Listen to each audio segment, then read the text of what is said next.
اللہ اکبر اللہ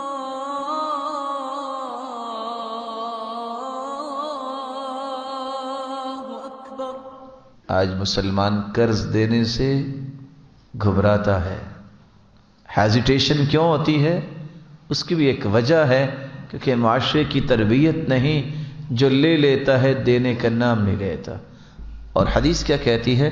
انما جزاء السلف الحمد والادا۔ جس سے قرض لیا ہے اس کے لیے دعائیں کرو اور وقت پہ واپس کرو کہ مشکل وقت میں تمہارے کام آیا، اس کے لیے کثرت سے دعا کرو۔ لیکن آج چونکہ یہ رویہ باقی نہیں رہا، لوگوں نے نیکی سے بھی ہاتھ اٹھا لیا۔ لیکن میں اپنے ان مبارک بھائیوں سے یہ کہنا چاہوں گا، 3 باتیں کبھی نہ بھولیں۔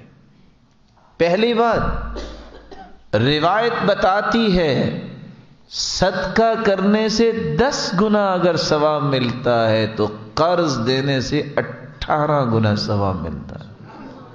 دوسری بات، آپ نے اگر 10 ملین کسی کو قرض دیا ہے 3 ماہ کے لیے، 3 ماہ کے اندر وہ واپس نہیں کر سکا، 3 ماہ سے 1 دن اوپر ہو گیا ہے، ہر روز 18 گنے تو مل رہا تھا، 10 ملین کو 18 کے ساتھ ملٹیپلائی کیجئے کتنا بنتا ہے۔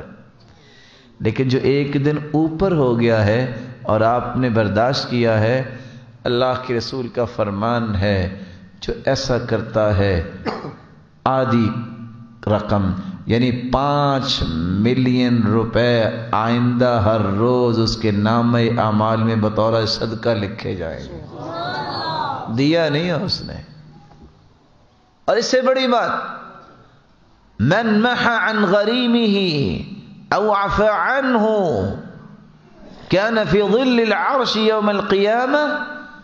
جو قرض معاف کر دے یا کسی کا قرض اتار دے، اللہ تعالیٰ قیامت کے دن اسے عرش کا سایہ نصیب فرمائے گا۔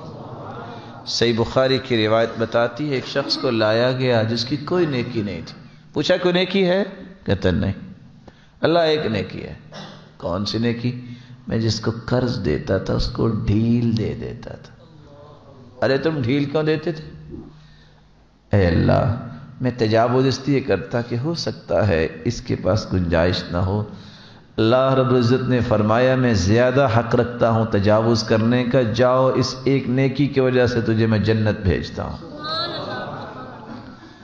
رویوں کو زندہ کرنا چاہیے، لیکن سمجھانا بھی چاہیے کہ جو نیکی کرتا ہے اس کے ساتھ برائی نہیں کیا کرتے، اس کے احسان مند ہوا کرتے، اس کے لیے دعائیں کرتے ہیں۔